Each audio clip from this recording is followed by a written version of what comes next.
Hola, estamos aquí en Tijuana, México, en la Escuela de Posgrados de la Red INJU.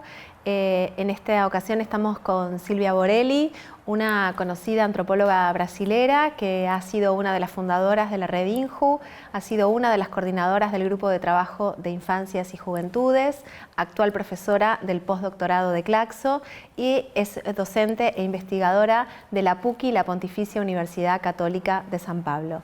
Mi nombre es Melina Vázquez y vamos a estar compartiendo unas palabras con Silvia Borelli. Gracias, Silvia, por esta entrevista. Vamos a retomar algunas de las cuestiones que fuiste planteando en tu conferencia magistral del día de ayer. Bueno, en tus estudios has desarrollado una perspectiva de análisis desde la antropología y la comunicación para pensar las formas de organización, participación y producción cultural de los y las jóvenes. Quería preguntarte qué aportes crees que hace esta perspectiva al trabajo con las migraciones.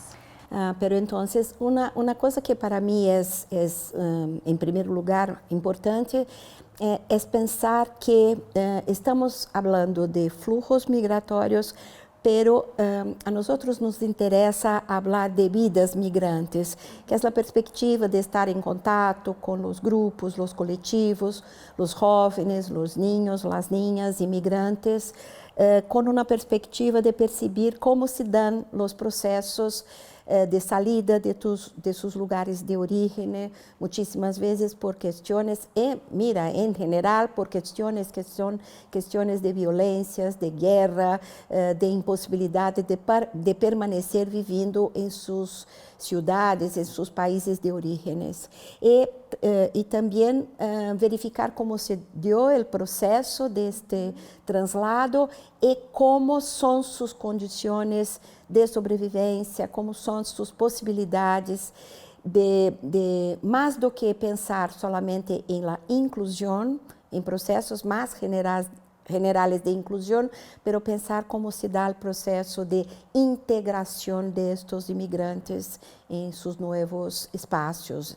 E mira, aqui há questões que penso que são fundamentais, que têm a ver com a dificuldade da língua, que têm a ver com a perda de seus territórios, de seus lugares, de seus espaços, e com a possibilidade de encontrar novas formas de sociabilidade, novas formas de estar juntos em lugar que lhes é estranho, que lhes é adverso e que muitíssimas vezes lhes é hostil.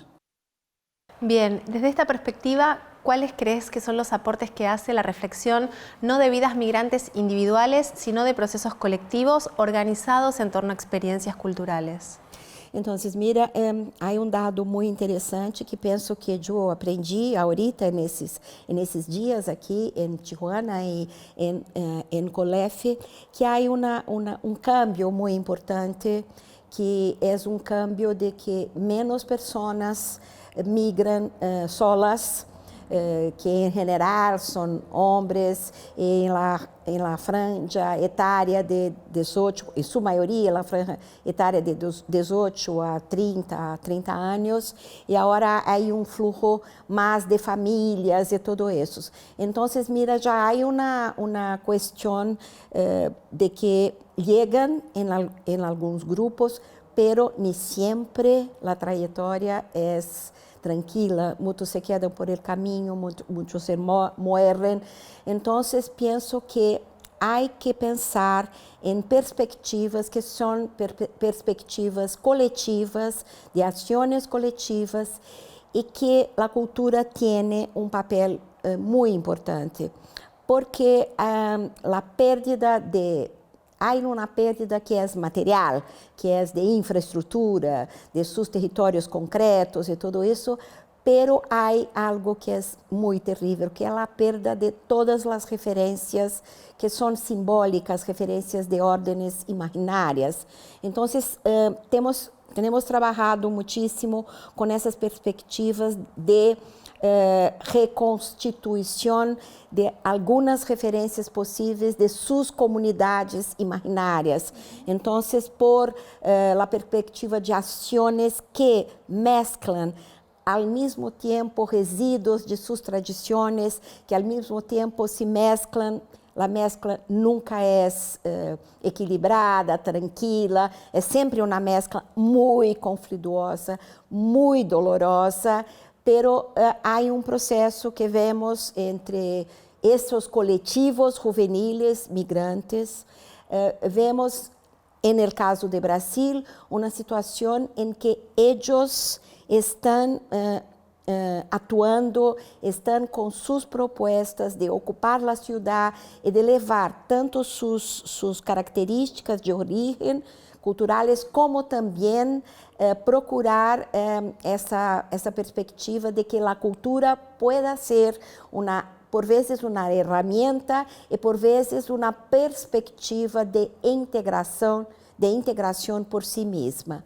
Então, há aqui uma questão que é uma questão de ordem teórica e epistemológica, que é essa perspectiva de pensar a cultura e a política, e a cultura como a possibilidade de ações políticas de sobrevivência, de resistência e de caminhar a contrapelo de todas as adversidades que enfrenta, que vão desde as possibilidades de negação de suas cidadanias em novo espaço, seus papéis, seus documentos, os entraves de la língua, a perspectiva de que, por exemplo, niños que vêm com uma perspectiva cultural, por exemplo, há relato de uma mulher boliviana, uma jovem boliviana, que tem hijito de 3 anos, de 4 anos, com seus largos cabellos. E que isto é uma característica de los hombres indígenas, de várias nações indígenas de Bolívia, e mira, este chico é hostilizado em sua escola, e sua mamá tenta compreender por que isto, e encontra resistências nesta cultura, que é uma cultura que é machista, que mira, en mi generación, en los años, al final de los años 60, cabellos largos para los hombres era moda, Sí. Pero hoy no. Entonces hay un machismo, hay una serie de implicaciones, mira, con cosas muy cotidianas, con cosas que parecen muy simples, pero que crean un entrave, una barrera para estos procesos de integración. Entonces pienso que todo es muy duro, todo es muy difícil, há muchísimas violencias, las mujeres sufren como mujeres en general, pero es un sufrimiento más intenso, porque todo que una mujer que vive en su propio lugar, sofre, pero por ser migrante há uma super, enfim, exposição a todas as coisas. Então, penso que eles estão atuando para que seja possível não se olvidar de suas tradições, pero também como características emergentes incorporar coisas de seu novo país. Há um conceito, uma categoria analítica que usamos, que é essa perspectiva de viver entre dois, ser ao mesmo tempo de outro lugar e ser também de este lugar de chegada. Agora, mira, el entre dos não pode ser uma categoria apaziguadora, que pacifica, porque não é um entre dois que se constrói sem sofrimento. É um entre dois muito doloroso e muito tenso e muito conflituoso. E passa por vivir las pérdidas, que son muchísimas. Sí, y también pensar ahí el rol de las generaciones, ¿no? En esta socialización, en experiencias que van mostrando el carácter de estas vidas migrantes en estas nuevas generaciones de niños y niñas que incorporan estas distintas culturas de manera no solo no pacífica, sino además fuertemente conflictiva. Y sobre este punto quería preguntarte, ¿cómo ves la relación entre las estigmatizaciones de las que son objeto estos niños, estas niñas, estos jóvenes y el proceso migratorio? Y también si hay algo de estas estrategias culturales que van desarrollando y de estos aprendizajes que permite disputar estas imágenes estigmatizantes de las que muchas veces son objeto. Sí, sí, pero mira, hay digamos, cuestiones de los estigmas que son estructurales. Por eso, esto hace con que sea muy difícil superar. Entonces, porque hay cuestiones que son marcas, y marcas que inúmeras veces pasan por características fenotípicas, enfim, um montão de coisas. Pero, sim, quando, por exemplo, essas mulheres migrantes se unem, se juntam, eu vou dar um exemplo de um coletivo. Essas mulheres migrantes se juntaram para uma reflexão sobre a saúde da mulher. E hicieron con que la perspectiva, por ejemplo, de las tradiciones, de los partos naturales, la presencia de las parteras, y todo esto pudiese, digamos, que ellas mantuvieran sus características culturales y todo en uno de los momentos más difíceis, mas ao mesmo tempo mais incríveis, simbolicamente e todo esto, pero sabemos por outro lado que essas mulheres sofrem terrivelmente os estigmas de los médicos em la saúde pública de Brasil, que têm com elas uma relação de hace falta el respeto, hace falta un montón de cosas. Pero hay brechas. Entonces hay brechas posibles por la cultura, por la perspectiva de mantener. Ahora, cuando pensamos, por ejemplo, en jóvenes que encuentran posibilidades de articular essas tradições e todo com el rap, por exemplo, e com uma característica muito, digamos, paradoxal, que é o funk em Brasília, tudo isto, pero allí eles encontram estar juntos que les permite, como grupo, enfrentar, não como indivíduos, pero como grupo, enfrentar uma série de coisas. Então, estes coletivos que estão atuando em seus barrios, que saem de seus barrios para levar suas manifestações, suas ações por la ciudad, a perspectiva de atuar em grupo. Há trabalho que é cooperativo, há coisas que são que por si só já fazem do processo um processo de integração. Então, quando estão juntos, têm muito mais condições de, digamos, de enfrentar. E, ao mesmo tempo, penso que há trabalho que é trabalho importante, que é trabalho também de las ONGs. Tuvimos em Brasil, pero lamentavelmente não sabemos o que será agora, pero sí sabemos, já estamos vendo como será, pero tuvimos em algumas cidades, grandes cidades como São Paulo, tuvimos um projeto de acolhida para imigrantes. E isso se deu, não agora, com o fluxo muito contundente de los venezuelanos para Brasil, mas quando foram os haitianos de Haiti. Então, entravam por el norte e havia já, por exemplo, uma estrutura que los esperava em São Paulo, com projeto que foi projeto de Fernando Haddad, que era, naquele momento, o alcaide de la ciudad e que depois foi candidato à presidência da República e, lamentavelmente, não ganhou as eleições, pero havia em alguns momentos já projetos de... Então, Brasil se caracterizou por tempo como país que tinha projetos, digamos, interessantes para para isso. Então, penso que há movimento, há que haver movimento, que é este movimento de los coletivos, de los jóvenes, las jóvenes, que hacen por si só digamos, sus projetos, sus ações, e estando juntos conseguem fazer mais coisas. Pero há que haver,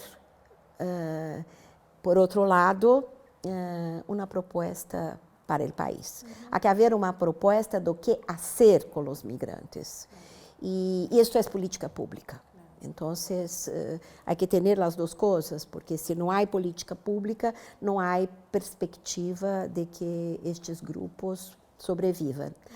Agora, o que me gostaria de marcar, que, do ponto de vista de uma perspectiva mais epistemológica, de base teórica, mira, penso que há que mirar, há que observar e há que analisar os movimentos que vêm do Estado, todas as violências estruturadas, todas as violências. Por exemplo, se pensamos uma perspectiva muito forte de este senhor que é presidente de Brasília neste momento, mira, quer armar a população.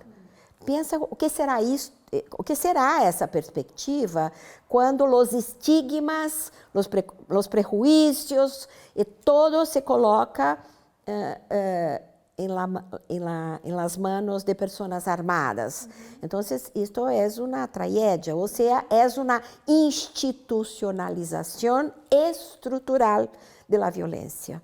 Então, penso que há que pensar em todo esse movimento, há que diagnosticar e analisar todo este movimento, que é o movimento do Estado e o movimento de grupos de pessoas que hostilizam, persiguen e todo esto, porque agora se sentem empoderados por las armas. Então, há uma crise muito grande de valores. Pensar os direitos humanos, pensar a solidariedade, pensar a acolhida, pensar em características que são fundamentais para que nós podamos nos relacionar com outros. Então, essa perspectiva de intolerância está hoje em Brasil em um processo de institucionalização. Então, esse é um movimento que temos que analisar. E, por outro lado, que é o que me dá, digamos, é analisar o que eles estão fazendo em las brechas para se contrapor a todo o que vem deste Estado que agora se configura em Brasil. E penso que, para reiterar, penso que eles têm, e isto não é uma hipótese teórica, eles têm se apropriado da cultura como uma ferramenta muito forte para sobreviver, resistir e reexistir, para encontrar formas de reexistir en estas nuevas situaciones. ¿Crees que en este escenario que estás describiendo de estas últimas corrientes migratorias y de estos nuevos discursos antimigrantes, ¿no?, en un contexto más amplio de intolerancia, reconstruyen los imaginarios, la idea de la nación como comunidad imaginada en Brasil, transforma en algo el sentido de esa pluralidad, digamos, pensando en otras corrientes migratorias que han tenido mucha importancia en la historia brasilera, ¿no? Por ejemplo, la llegada de los esclavos, digamos, la relación con África, ¿cómo transforman estas corrientes migratorias las narrativas nacionales en Brasil? Entonces es algo muy interesante. Esto que voy a hablar ahora no está específicamente en nuestro trabajo, pero todavía estamos trabajando con esta idea de formar comunidades imaginárias delante de todas as perdas. Então, há trabalhos muito interessantes, por exemplo, de grupos. E mira, eu vi há tempo uma investigadora mexicana em um congresso de comunicação que fazia trabalho sobre a importância de las telenovelas pero aquellos dramas, dramalhones, melodramas, que nosotros miramos y decimos, esto es terrible, esto no es literatura, esto no es cultura, pero o quanto esto hacía sentido para, hace tiempo, para inmigrantes mexicanos que vivían en las fronteras, porque perdieron su territorio, perdieron la cultura, perdieron todo, y estas telenovelas configuravam dimensões imaginárias. Então, penso que estas perspectivas que estão, por exemplo, sendo hechas por la música, por la produção musical de estos coletivos, hechos, por exemplo, há uma coisa muito importante acontecendo em Brasília, em um montão de lugares do mundo, que são os slums. Islam. Que no, yo marco porque algunas veces cuando hablo con personas que no conocen el movimiento, pienso que Islam tiene que ver con islamismo. Claro. No, pero son grupos que hacen, que ocupan un sitio en la ciudad, una plaza, algo así.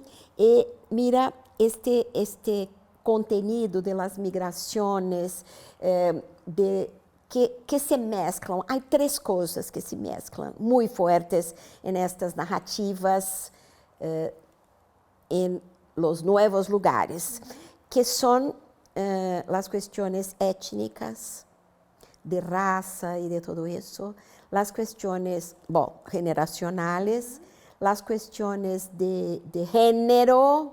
Então, encontramos hoje dia em los 4 grupos que acompanhamos para a conferência que hizo ayer, estes 4 grupos que acompanhamos, há muito forte presença de um debate de gênero.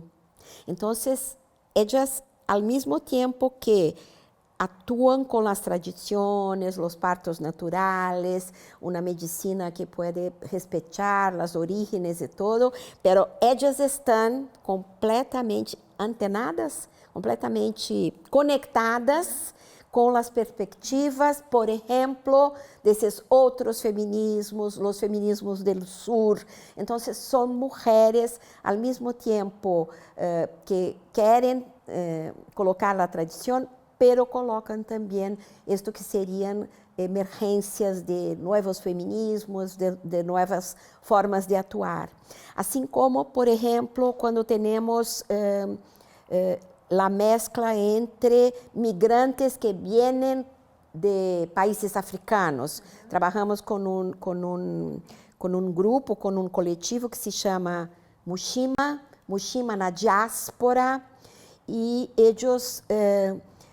Primeiro, uma perspectiva, uma percepção que nos disseram, por la primeira vez, eu me senti negro. Porque na África, onde vivia, ser negro não era um problema. E percebeu que significava ser negro quando chegou ao Brasil. Por toda esta tradição de las migrações africanas, de los esclavos, de toda a história da colônia de Brasil e da América Latina, se passou o mesmo com os indígenas e todo isto. Então, estes grupos, por exemplo, de migrantes negros, para já de las questões interrelacionadas com os processos de exclusão por serem imigrantes, há os processos de exclusão por serem negros. E no caso de las chicas, por serem mulheres e imigrantes. Então, hoje não é possível, em meu juízo, não é possível separar essas condições. Generação, gênero, raça, etnia y flujos migratorios. Bien. Bueno, para ir terminando, pasamos unos cuantos días en Tijuana viendo de manera permanente y con una omnipresencia llamativa del muro. Entonces quería preguntarte qué metáfora te permite pensar el muro al momento de reflexionar sobre las migraciones. Entonces, pienso que una cosa que me llamó y que pienso que nos llamó muchísima atención es esta perspectiva de una produção que José Manuel Valenzuela denomina de uma produção que é cultural, que é simbólica, que é de ordem imaginária, que é a perspectiva de equacionar o que é ser, o que é o transfronteiriço, o que são as transfronteiras. Então, por um lado, penso que as transfronteiras são riquíssimas por toda sua possibilidade de diversidades culturais, políticas e todo, e ao mesmo tempo, aqui penso que há muro que é físico. Então, a evidência da barreira, a evidência da impossibilidade, do impedimento, do impedimento e todo isto é muito evidente e nos impacta. É a segunda vez que eu venho a Tijuana e mira, atravessar a fronteira há alguns anos, 4, não me recordo se 4 ou 5, foi uma experiência das mais impactantes, dolorosas e todo isto, por esta presença física do muro. Este muro que aqui, das ventanas do Colef, miramos e vemos que avança hasta o mar. Mira, todos os dibujos, os grafites, as coisas que... Então, isto é muito visível. E nos coloca em uma... É quase que é impossível estar em Tijuana e não ter clareza sobre o que isto significa. Pero penso que há que mirar para muros invisíveis. Os muros invisíveis são estes que acabo de falar. Os muros invisíveis de los estigmas, de los preconceitos. As pessoas não têm muros físicos que los separam, pero as grandes cidades convivem com todos esses muros que são invisíveis e que penso que são muros de classe social. Porque uma coisa é ser uma mulher migrante, pero com acesso a uma série de coisas. E outra coisa é ser uma mulher negra, migrante, e com todas as condições que... o que estou dizendo? Os maltratos, por exemplo, de uma mulher embaraçada que está em um hospital público, são terríveis, muito mais do que uma mulher que entra. Então, estes muros há que colocar muitíssima atenção. São muros que nos separam por classe social, por diferença de raça, de cor. São os muros que nos separam por ter que todos os dias enfrentar as condições do machismo institucional, do machismo nas calles, do machismo que ao mesmo tempo está em las classes, em los hombres de camadas populares, que está em países que há uma mescla muito forte de uma intensa religiosidade, com uma intensa institucionalidade, onde o patriarcado floresce. Floresce como uma maravilha. Então, há que pensar nesses muros invisíveis que nos separam. Bien, bueno, muchísimas gracias Silvia por tus palabras, gracias a Claxo y bueno. E mira, agradeço a Claxo por a oportunidade e agradecemos também a estas pessoas que estão aqui conosco, propiciando que estes vídeos, estas entrevistas e essas coisas sejam, digamos, levem a montão de gente por la América Latina e o Caribe aquilo que para nós é muito importante. Gracias. Gracias, Melina. Gracias. Estar contigo é um luxo. Un lujo para mí.